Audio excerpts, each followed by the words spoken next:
Now let's begin. Garrett Hooper stood in the morning light filtering through his kitchen window, watching his 6-year-old son Colin push cereal around his bowl. The boy's dark hair stuck up in the back, and Garrett felt the familiar ache in his chest.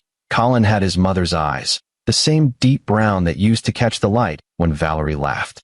3 years since the accident at the Riverside construction site, and some mornings still felt like drowning. "Dad, I'm done," 12-year-old Sarah announced, setting her plate in the sink with practiced efficiency. She'd grown up too fast after losing her mother, becoming the little guardian of the household. "Don't forget, my debate tournament runs until 6 today." "I remember, sweetheart." Garrett checked his watch. His current project, a commercial building in the warehouse district, needed his approval on the foundation pour. "Your grandfather said he'd watch Colin this afternoon." Sarah's expression flickered with something Garrett couldn't quite read. "Are you sure that's okay? It's just for an hour or two.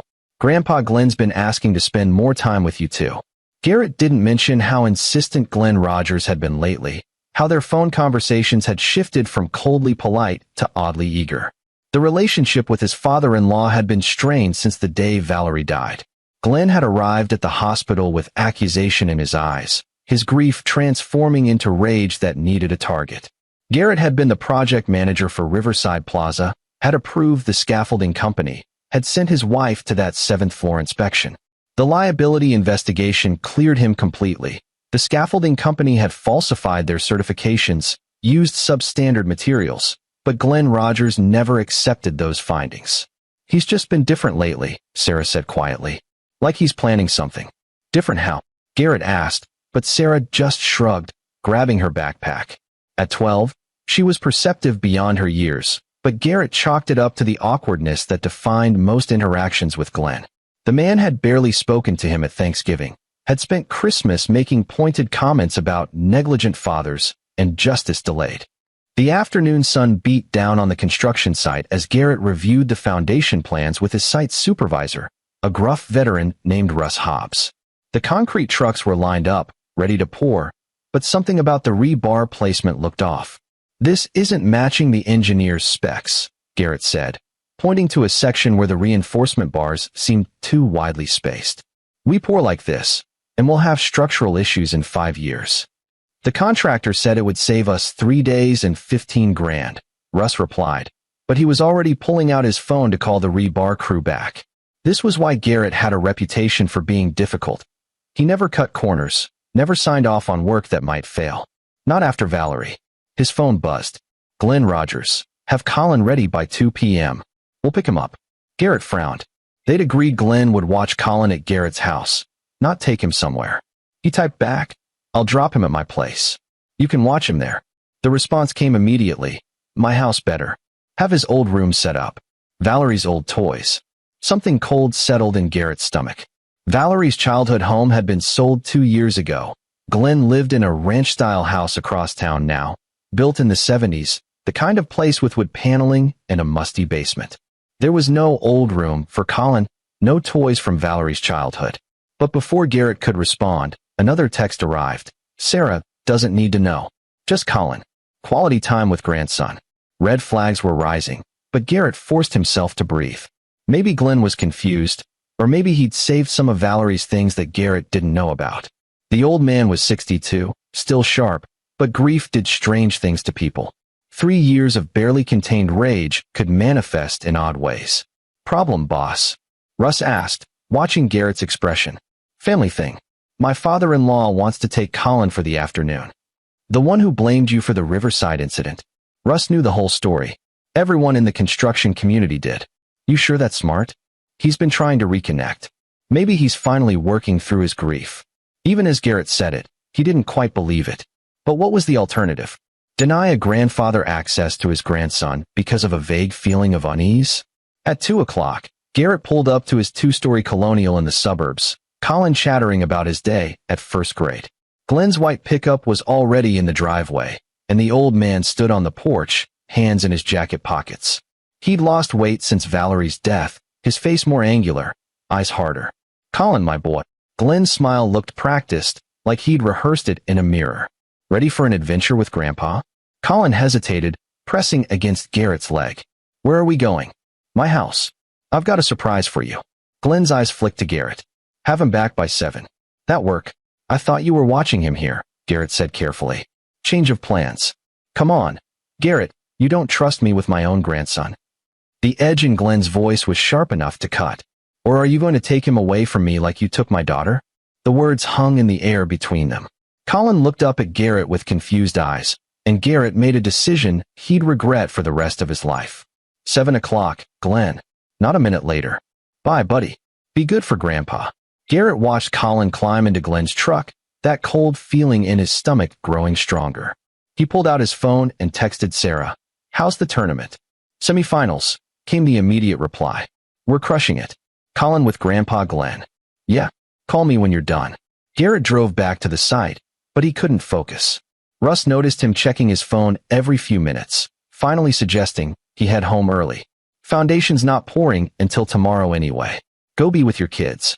The sun was starting to set when Garrett's phone exploded with sound. Sarah's name flashed on the screen, but before he could even say hello, her voice came through broken and terrified. Dad, you need to come home right now. She was sobbing, words tumbling over each other. Grandpa Glenn. He took Colin. He's doing something horrible. Garrett's blood turned to ice. Sarah, slow down. Where are you? I came home early. Won the tournament. Dad, I'm at Grandpa's house and he's... Oh God, he's mixing cement. Dad, he put Colin in the wall. The world tilted sideways. What? He's bricking him in. He's built a wall and Colin's inside it. And he's crying, and I can only see his eyes through a hole, and Grandpa has a trowel, and he's... Dad, please hurry. Garrett was already running to his truck, phone pressed to his ear. Sarah, listen to me. Get out of that house right now. Run to the neighbors. Call 911. I tried. Grandpa locked all the doors and took my phone. I found Mom's old phone in a drawer, but it only works on Wi-Fi. Dad, he's putting another brick up. Colin's screaming. I'm coming, baby girl. I'm 5 minutes away. Keep talking to me. Garrett's truck roared to life, tires squealing as he reversed out of the parking space. Glenn's house was across town, normally a 15-minute drive. He'd make it in 5 if he had to drive on the sidewalk. He did. The truck jumped the curb twice, nearly clipped a mailbox, and Garrett's world had narrowed to a single point. His 6-year-old son trapped in a wall while his grandfather, his own grandfather, sealed him in with bricks and mortar. Sarah's sobs filled the car, Colin's distant screams audible through the phone, and Garrett's mind raced through scenarios, each worse than the last. Still there, Sarah? Why, yes. Dad, he's saying things, crazy things, about Mom, about you, about how you killed her, and now he's going to kill Colin and make you watch him die, and... I'm here. Garrett slammed on the brakes in front of Glenn's ranch house. Lights blazed from inside, and he could see shadows moving in what used to be the garage. Glenn had converted it into a workshop years ago. The front door was locked. Garrett didn't hesitate. He backed up 3 steps and kicked it with everything he had. The frame splintered, but held. Second kick, the wood cracked. Third kick, and the door crashed inward, hanging from one hinge. Glenn. The house was silent except for a muffled crying from the converted garage. Garrett ran through the living room, past Valerie's old photos still hanging on the walls, past the furniture he remembered from Sunday dinners when his wife was alive. The garage door was locked from the inside. He put his shoulder into it. Once, twice, 3 times. The lock gave way with a crack, and Garrett stumbled into a scene from a nightmare. Glenn Rogers stood in the middle of the garage, which he'd transformed into a macabre construction site. A brick wall, rough and still wet, stretched from floor to ceiling, except for a small section at the top where a child's face was visible, streaked with tears and cement dust. Colin's eyes were wide with terror, his small hands pressed against the opening as Glenn methodically lifted another brick, trowel in hand. Sarah stood in the corner, pale and shaking, holding an old iPhone. You came early, Glenn said calmly, not even turning around. Huge mistake, Garrett. I wanted you to arrive at 7:30. Just late enough to watch him suffocate. Just early enough to live with it forever. He placed the brick, began spreading mortar. Like I've lived with watching my daughter die because of your negligence. Garrett's vision tunneled. Every instinct screamed at him to rush forward, to tear Glenn apart with his bare hands. But the rational part of his brain, The engineer's mind that had kept him alive through 3 years of guilt, calculated angles, and risks. Glenn was between him and Colin. The wall looked hastily constructed but solid enough. Colin's opening was maybe 8 inches square, getting smaller with each brick. "Sarah, get outside now," Garrett said, voice deadly calm. "But now." She ran, and Glenn finally turned to face him. The old man looked different in the harsh garage light. Eyes too bright, smile too wide, the expression of someone who'd crossed a line that couldn't be uncrossed. "Did you know," Glenn said conversationally, placing another brick, "that a child Colin's age can survive in a small space for about 3 to 4 hours before oxygen deprivation causes brain damage? I researched it extensively. Built this wall over the past month, during my therapy sessions. Nobody questioned why I was buying bricks and mortar." Garrett's hands clenched into fists, but he forced himself to stay still, to think. The wall was maybe 4 feet by 6 feet, crude mortar work, bricks stacked without proper reinforcement. The engineer in him cataloged structural weaknesses even as fury threatened to overwhelm reason. "You blame me for 3 years, Garrett said, taking a step forward. "But this is on you, Glenn. This is your choice." "My choice?" Glenn's laugh was brittle, breaking. "You sent my daughter to that death trap. You approved the scaffolding, you signed the permits, I was cleared. The investigation. The investigation was a cover-up." Glenn's hand shook as he lifted the trowel. "Everyone protecting everyone else in your little construction club. But I know the truth. You cut corners. You always cut corners. And Valerie paid the price." Colin's crying had weakened to whimpers. Garrett could see his son's chest heaving, the space around him shrinking with each brick. Maybe 30 minutes of air left if Glenn kept working. Maybe less. "You're right," Garrett said, the lie tasting like ash. "You're absolutely right, Glenn." The old man paused, trowel halfway to the wall. "I did cut corners on that project," Garrett continued, moving another step closer. "I approved that scaffolding company because they were cheap. I sent Valerie up there because I was too much of a coward to go myself." Each word was calculated, designed to draw Glenn's attention, to keep him talking instead of building. "You want to punish me? Fine. Let Colin go, and I'll turn myself in. I'll confess to everything." Glenn's eyes narrowed. "You think I'm stupid? You'll say anything to save your son. Then what's the point?" Garrett spread his hands, taking another step. He was maybe 8 feet away now. "If you kill Colin, I'll kill you. Right here, right now. And then both our families are destroyed. Is that what Valerie would have wanted? Don't you dare say her name." Glenn's voice cracked, and for a moment, Garrett saw the broken father underneath the madness. A man who'd lost his only child and spent 3 years drowning in grief and rage with nowhere to put it. But that moment of sympathy vanished when Glenn turned back to the wall and lifted another brick. Garrett moved. He covered the 8 feet in 3 strides, grabbing Glenn's wrist before the brick could connect with the wall. The trowel clattered to the floor as both men struggled. Glenn surprisingly strong for his age, fueled by adrenaline and insanity. "Get off me!" Glenn swung wildly, connecting with Garrett's jaw. Stars exploded in Garrett's vision, but he held on, twisting the old man's arm until Glenn gasped in pain.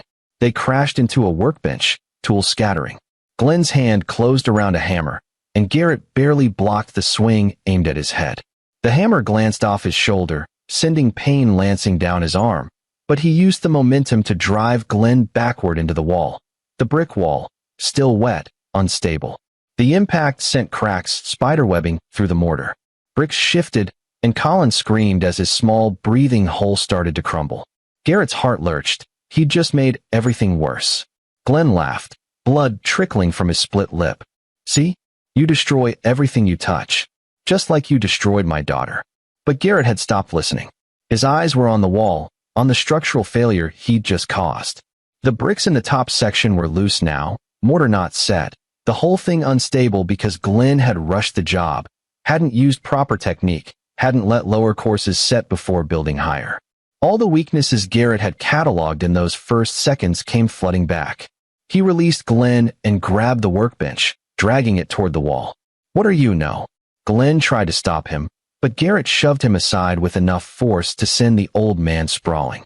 He climbed onto the workbench, reaching for the loose bricks around Colin's opening, pulling them free one by one. They came away easily, mortar still wet, crumbling under his fingers. "Colin, cover your face." Garrett tore at the wall, bricks falling around him.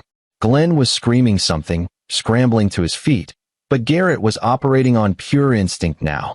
The instinct that had made him a good father, a careful engineer, a man who checked and double-checked, because he'd already lost too much to negligence and chance. The opening widened. Garrett could see Colin now, huddled in a space barely 3 feet by 2 feet, face covered in cement, dust, and tears. He reached in, grabbing his son under the arms, pulling him free as more bricks tumbled down. Colin was sobbing, gasping, clinging to Garrett's neck with desperate strength. Garrett held him tight, jumping down from the workbench just as Glenn charged at them with the hammer raised high.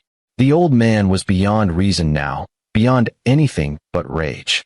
Garrett turned, shielding Colin with his body, and felt the hammer connect with his back. Pain exploded along his spine, but he stayed on his feet, stumbling toward the door. "Dad," Sarah's voice from outside. "I called 911. They're coming." Glenn froze, the hammer dropping from his hand. The sound of approaching sirens filtered through the broken front door, and something in the old man's face crumpled. He looked at Garrett, at Colin crying against his father's shoulder, and his expression shifted from rage to despair. "I just wanted her back," Glenn whispered. "I just wanted my little girl back." Then he turned and ran for the back door. Garrett wanted to chase him, wanted to make him pay for every second of terror Colin had just experienced, but his son was shaking in his arms, and Sarah was running toward them through the garage door, and the sirens were getting louder. He held his children as police cars screeched to a stop outside, as officers rushed in with weapons drawn, as paramedics checked Colin for injuries. The boy was physically fine, some scrapes, shallow breathing from the confined space, but nothing permanent. The psychological damage would take longer to assess. Glenn Rogers was found 3 hours later in Riverside Plaza, the construction site where his daughter had died. He was standing on the 7th floor of the unfinished building, on the edge where the scaffolding had collapsed 3 years ago. Police tried to talk him down, but Glenn stepped backward into empty air, and that was the end of that story. Or it should have been. The funeral was small. Just Garrett, Colin, Sarah, and Glenn's younger brother Louis Rogers, who'd driven in from Nevada looking shell-shocked. Louis was everything Glenn wasn't, soft-spoken, reasonable, horrified by what his brother had done. "I knew he was struggling," Louis said at the wake, nursing a coffee in Garrett's living room. "After Valerie died, he stopped returning calls. When I visited last Christmas, he'd turned Valerie's old room into a shrine. Photos everywhere, her clothes still in the closet. I thought it was just grief." "It was grief," Garrett said quietly. "Just the kind that turned into something else."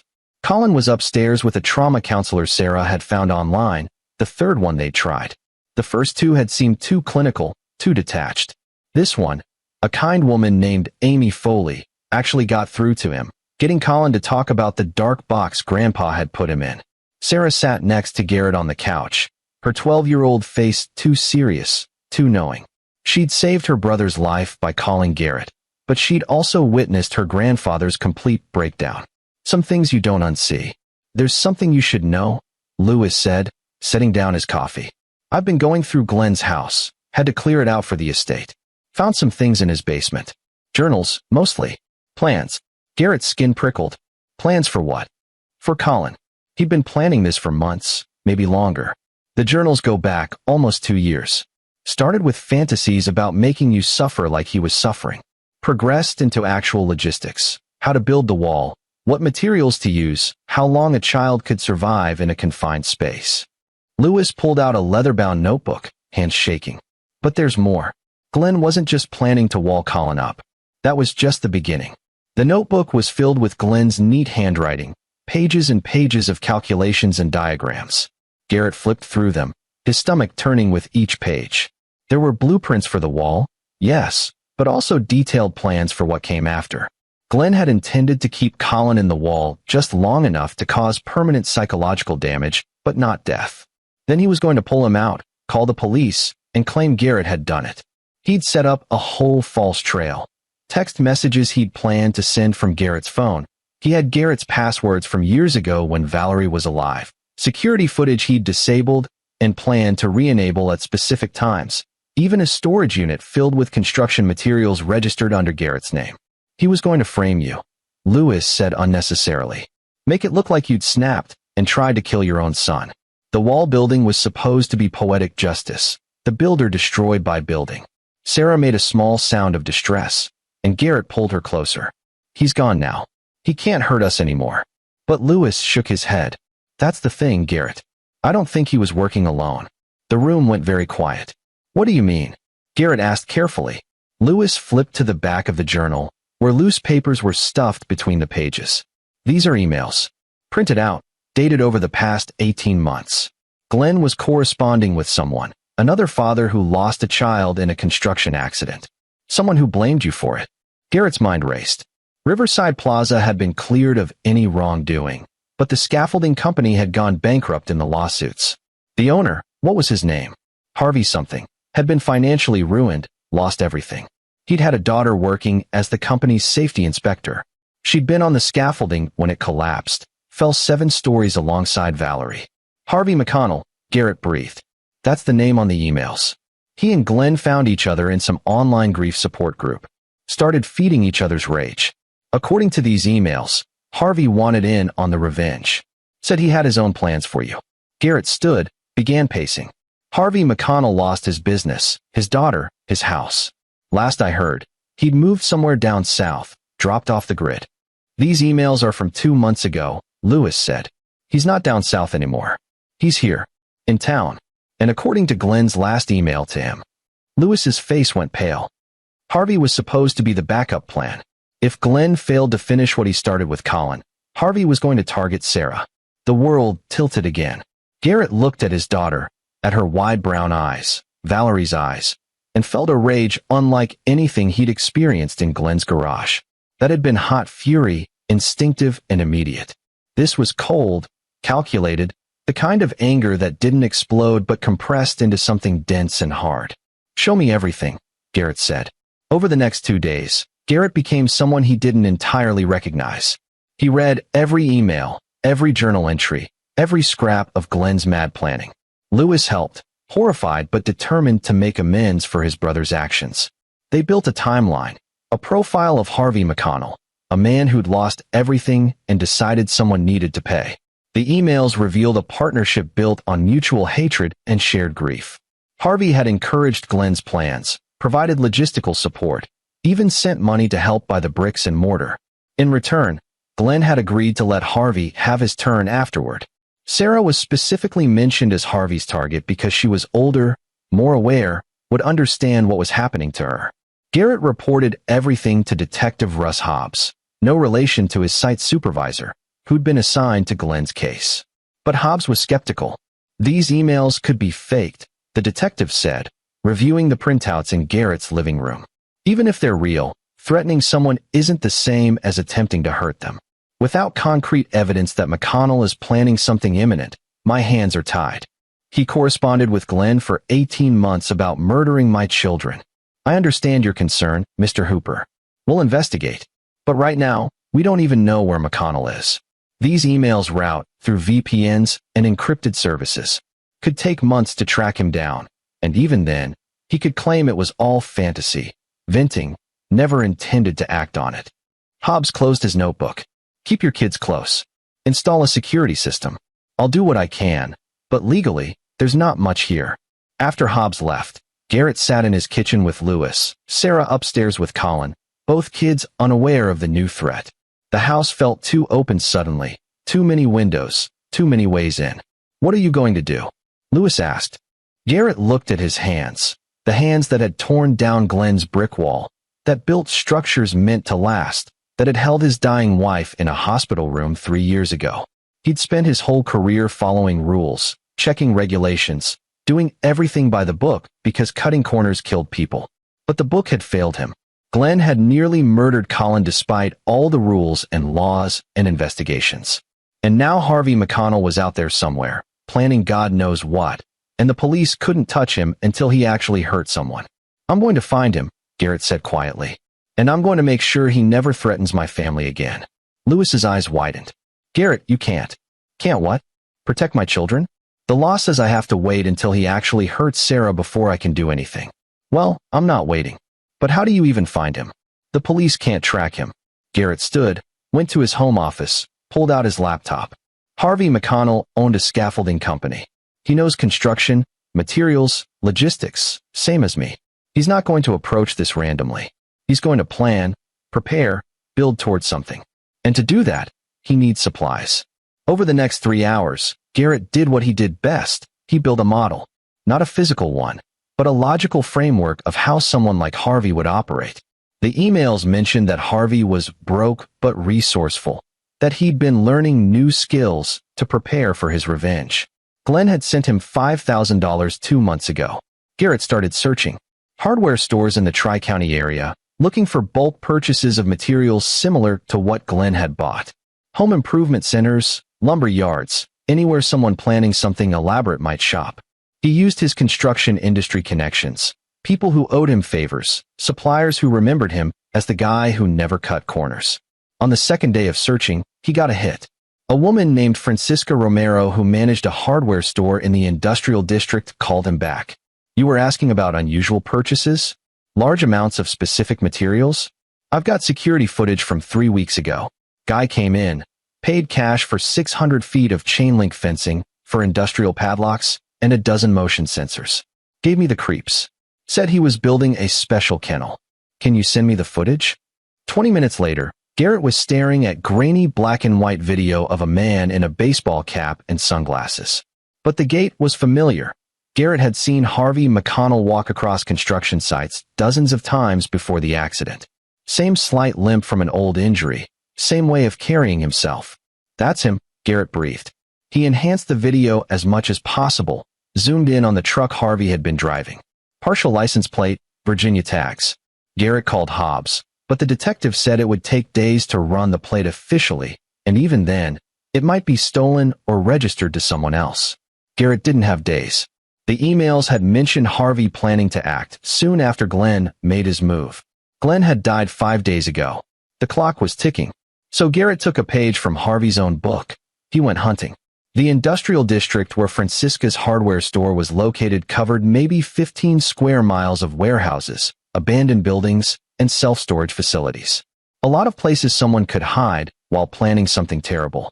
Garrett drove through it methodically, looking for anything out of place, specifically, looking for Virginia plates, for trucks matching the one in the footage. On the third pass-through, he found it. An old moving truck, same make and model as the one in the video, parked behind a condemned warehouse on the east side of the district. Virginia plates. Garrett pulled over 2 blocks away, got out, approached on foot. The warehouse had been empty for years, scheduled for demolition that kept getting delayed. Chain link fence surrounded it, but someone had cut through the back section, fresh cuts, recent. Garrett slipped through, moving quietly, every sense alert. Inside the warehouse, the main floor was empty concrete and rust, but Garrett heard sounds from below, the basement level. He found the stairs, descended into darkness, using his phone's flashlight to navigate. What he found made his blood run cold. Harvey McConnell had built a trap. Not a wall like Glenn's, but something more elaborate.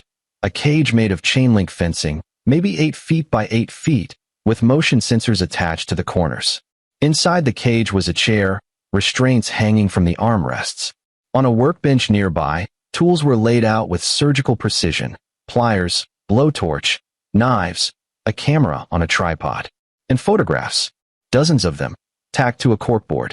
Photos of Sarah leaving school, walking home, sitting in Garrett's truck. Harvey had been following her for weeks. Garrett's hands shook as he pulled out his phone to call Hobbs. But before he could dial, he heard a sound behind him, the click of a gun being cocked. Hello, Garrett. Harvey McConnell's voice was exactly as Garrett remembered it, but harder, colder. I was wondering when you'd figure it out. Garrett turned slowly, hands raised. Harvey looked older than the last time they'd met. Leaner, meaner, with eyes that had seen too much and decided the world owed him blood. The gun in his hand was steady, aimed at Garrett's chest. You couldn't leave it alone, Harvey said. Glenn told me you were smart. Said you'd probably track me down. I told him to kill both your kids when he had the chance, but he wanted you to suffer first. Wanted you to watch one die, then live with the guilt. Glenn was always too theatrical. You're not going to get away with this, Garrett said, keeping his voice level. The police know about you. They're looking. Harvey laughed. The police can't find their own asses with both hands and a map. No, Garrett, this is just between you and me now. Well, you, me, and Sarah. She'll be here in about 20 minutes. Garrett's blood froze. What? I sent her a text from your phone. Took it off you when you were busy gawking at my setup. Told her to meet you at this address. That it was important, that she couldn't tell anyone. She's a good kid. She'll come. The phone. Garrett had been so focused on the cage, the tools, the photos, he hadn't felt Harvey lift his phone. Stupid. Careless.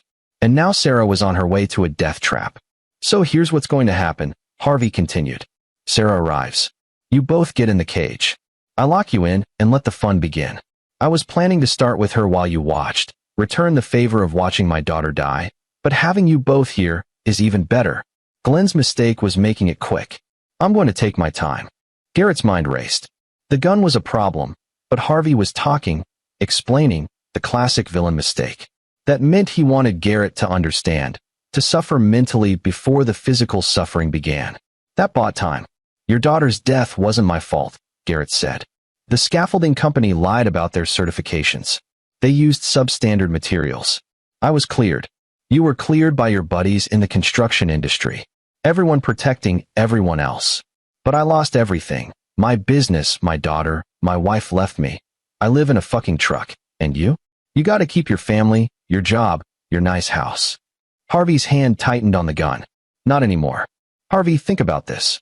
You kill me and Sarah, you'll spend the rest of your life in prison. Is that worth it? Prison? I've been in prison for 3 years, Garrett. Prison of grief, of rage, of knowing the man who killed my daughter is walking around free. What's a concrete cell compared to that? Harvey gestured with the gun toward the cage. Now get in. Don't make me shoot you before the fun starts. Garrett calculated angles. Harvey was maybe 10 feet away, gun trained center mass. Even if Garrett rushed him, the odds of getting shot were almost certain. But if he got in that cage, the odds of survival dropped to 0. He needed to stall. Glenn's journals mentioned you had a plan for after. What were you going to do, assuming you got away with this? Smart. Keep me talking. Wait for an opening. Harvey smiled. There is no after. This is it. This is the whole plan. I hurt you. I hurt your daughter. Then I put the gun in my mouth and check out. Glenn was supposed to do the same, but he chickened out. Jumped off a building instead. I'm not chickening out. I'm going to savor every second, then end it on my terms. No after. No escape plan. Harvey was a dead man walking, and that made him infinitely more dangerous. People with nothing to lose couldn't be reasoned with, couldn't be bargained with. Garrett's eyes flicked to the workbench, cataloging weapons. The blowtorch was closest, maybe 6 feet away. The knives were farther. The motion sensors on the cage, what were they for? The sensors, Garrett said, buying time. They trigger something? Cameras. I want every second recorded. Evidence for the world to see what happens when you destroy someone's life. Harvey's smile widened. Now stop stalling and get in the fucking cage. Garrett moved toward the cage, but slowly, dragging his feet. You know, Harvey, for a smart guy, you made a lot of mistakes.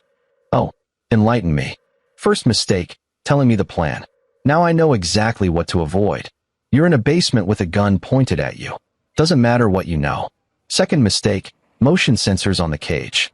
They need batteries, and batteries die. How long have these been set up? 3 weeks. Based on those corrosion marks on the chain link, you've been testing this setup, adjusting it. Batteries are probably already weak. Harvey's smile faltered just slightly. Third mistake, Garrett continued, reaching the cage, his hand resting on the chain link, is assuming I'd come here alone. Remember Louis Rogers? Glenn's brother? He's parked 2 blocks away, watching my location on his phone. If I don't text him in the next 5 minutes, he calls the police and gives them this exact address. It was a bluff, but a calculated one. Garrett could see doubt creeping into Harvey's expression. You're lying. Am I? You want to take that chance? Because here's what happens next. Police arrive, find me and Sarah in your torture cage, find all your evidence laid out like a manifesto. You don't get your revenge. You just become another crazy person who got caught before finishing his grand plan. How's that for an ending? Harvey's gun hand wavered. He pulled out Garrett's phone with his free hand, checked the recent messages. Garrett had texted Louis earlier about his search, though not about finding the warehouse. But Harvey didn't know that. Shit, Harvey muttered, and in that moment of distraction, Garrett moved. He grabbed the chain link fence and pulled with all his strength. The cage wasn't properly secured. Harvey had focused on making it escape-proof from the inside, but hadn't bolted it to the floor. The whole structure toppled toward Harvey, 8 feet of chain link fencing crashing down on him. The gun went off, deafening in the enclosed space. Garrett felt the bullet pass close enough to ruffle his hair, but then he was on Harvey, driving the man to the ground under the weight of the fence. Metal dug into Garrett's arms, legs, but he pushed through the pain, reaching for the gun. Harvey was screaming, trying to aim the weapon, but the fence pinned his shooting arm at an awkward angle. Garrett grabbed a section of chain link and pressed it against Harvey's throat, leveraging his weight. "Drop it," Garrett snarled. Harvey's face turned red, then purple. His free hand clawed at the fence, at Garrett's face, but Garrett held firm, all the rage and fear and fury from the past weeks compressing into this single moment. He could feel Harvey's pulse hammering under the chain link, could see the veins standing out in the man's forehead. "Drop the gun." Harvey's fingers loosened. The gun clattered to the concrete. Garrett eased the pressure on Harvey's throat, but didn't let go. With his free hand, he pulled out his phone. Harvey must have dropped it when the fence fell. No messages from Sarah. Relief flooded through him. The text Harvey claimed to send must have been a bluff too. He called 911. "This is Garrett Hooper. I need police at the old Mitchell warehouse, basement level. I've got Harvey McConnell detained. He's the man who conspired with Glenn Rogers. He was planning to murder my daughter. I'm holding him until you arrive." The dispatcher tried to tell him to let Harvey go, to wait for police, but Garrett kept the chain link pressed against the man's throat. Harvey wasn't going anywhere. It took 15 minutes for the police to arrive, long enough for Garrett to see his reflection in the puddle of stagnant water nearby, to realize he'd crossed a line he couldn't uncross. He'd hunted a man, tracked him to his lair, and would have killed him if necessary. The law had failed to protect his children, so Garrett had become the protection himself. Detective Hobbs arrived with the uniforms, took in the scene, the cage, the tools, the photos of Sarah, and his expression went hard. "Jesus Christ," Hobbs breathed. "You were right." Garrett finally released Harvey, who gasped and clutched at his throat. Uniformed officers hauled him up, cuffed him, read him his rights. Harvey looked at Garrett with pure hatred. "This isn't over," Harvey rasped. "Yes, it is," Garrett said quietly. "You're done. Glenn's done. My family is safe. That's the only ending that matters." They took Harvey away, and Garrett gave his statement, showed Hobbs the evidence Harvey had compiled, explained how he'd tracked the man down. Hobbs didn't look entirely happy about the methods. Vigilante justice made police nervous, but he couldn't argue with results. "We'll need you to come down to the station, make an official statement," Hobbs said. "But off the record, you probably saved your daughter's life." Harvey McConnell wasn't bluffing. He was going to take her. Garrett nodded, suddenly exhausted. "Can I see my kids first?" "Go. We'll catch up tomorrow." Sarah and Colin were waiting at home with Lewis, who'd received Garrett's frantic text and rushed over to stay with them. The moment Garrett walked through the door, both children ran to him, and he held them tight, breathing in the smell of Sarah's shampoo and Colin's little kid's sweat. "Is it over?" Sarah asked, her voice small. "It's over," Garrett promised. "You're safe. Both of you." That night, after Colin finally fell asleep and Sarah retreated to her room, Garrett sat with Lewis in the kitchen, drinking coffee that had gone cold an hour ago. "Harvey will go to prison," Lewis said. "Conspiracy, attempted murder, probably more charges. He'll never see the outside again." "Good." Garrett stared into his cup. "Glenn and Harvey, they both lost children in that accident. I get the grief, the rage. But they chose to channel it into hurting innocent people. That's on them. What about you?" Lewis asked gently.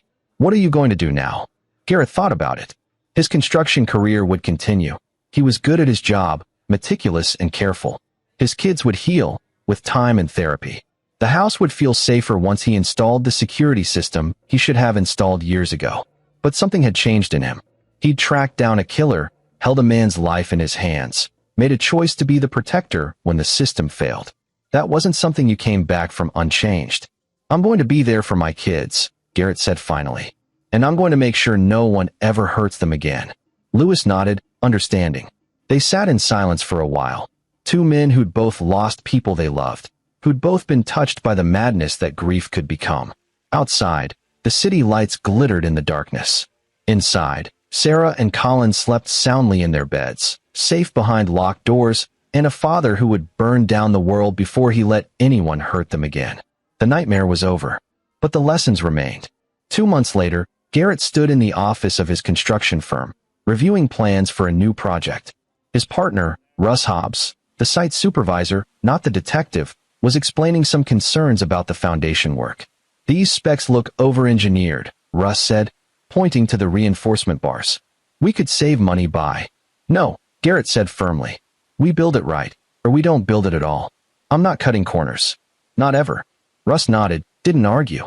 Everyone in the company knew what had happened with Glenn and Harvey, though they didn't talk about it much. Garrett had become something of a legend in the construction community, the man who'd survived 2 revenge plots and come out stronger. But Garrett didn't feel legendary. He felt tired, watchful, always looking over his shoulder for the next threat. Post-traumatic stress, Dr. Amy Foley had explained. Perfectly normal after what he'd been through. Sarah was doing better. She'd returned to her debate team, won a regional tournament, and was already talking about college even though she was only 12. Colin still had nightmares about the wall, but they were getting less frequent. Dr. Foley said both kids would be okay, given time. Time. That was the one thing Garrett had now that Harvey was behind bars and Glenn was dead. Time to heal, to rebuild, to be the father his children needed. His phone buzzed. A text from Sarah. "Dad, debate tournament this weekend. You coming?" He smiled and typed back. Wouldn't miss it. Outside his office window, the city sprawled in all its messy, complicated glory. Construction sites everywhere, buildings going up, buildings coming down, the constant cycle of creation and destruction that defined urban life. Garrett had been part of that cycle for years, building things that would last, that would shelter people, that would stand against time and weather. Now he'd built something else, a wall around his family. Not made of bricks and mortar, but of vigilance, of determination, of the absolute certainty that he would never again let anyone hurt his children. Some walls were meant to trap. Some walls were meant to protect. Garrett Hooper had learned the difference, and he would never forget it. This is where our story comes to an end. Share your thoughts in the comments section. Thanks for your time. If you enjoy this story, please subscribe to this channel. Click on the video you see on the screen, and I will see you there.